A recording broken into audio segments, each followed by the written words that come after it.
Cut off ఏ విధంగా ఉంటుంది అని అంటే ఓసీ అభ్యర్థులకు వచ్చేసరికి అంటే ఓసీ జనరల్ అభ్యర్థులకు వచ్చేసరికి 40% ఖచ్చితంగా క్వాలిఫైకి మనకు ఉండాల్సినటువంటి విషయం. మరోవైపు బీసీ అభ్యర్థులు అయితే 35% మార్కులు ఖచ్చితంగా పొందవలసినటువంటి విషయం. ఎస్టీ మరియు ఎస్సీ అభ్యర్థులు ఎవరైతే ఉన్నారో వారికి 30% కంటే పైన మార్క్స్ వస్తే అంటే 30% మార్క్స్ వస్తే క్వాలిఫై అవుతారనేది మీరు గమనించవలసినటువంటి విషయం. ఇది మనకు ఆంధ్రప్రదేశ్ పబ్లిక్ సర్వీస్ కమిషన్ వారు ఇచ్చినటువంటి అఫీషియల్ గతంలో ఇచ్చినటువంటి జియోకి సంబంధించింది.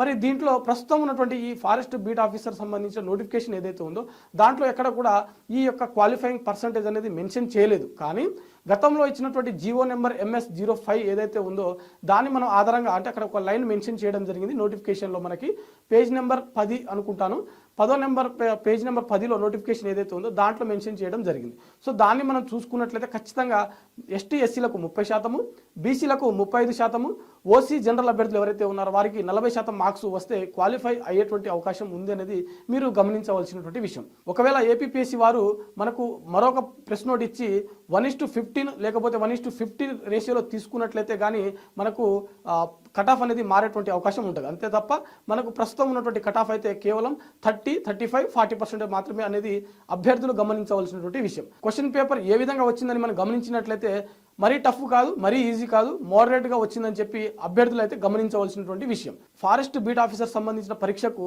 1,17,000 మంది అభ్యర్థులు దరఖాస్తు చేసుకుంటే దీంట్లో 1,07,000 మంది అభ్యర్థులు హాల్ టికెట్ దీనికి సంబంధించిన ప్రిలిమినరీ హాల్ టికెట్ని డౌన్లోడ్ చేసుకోవడం జరిగింది.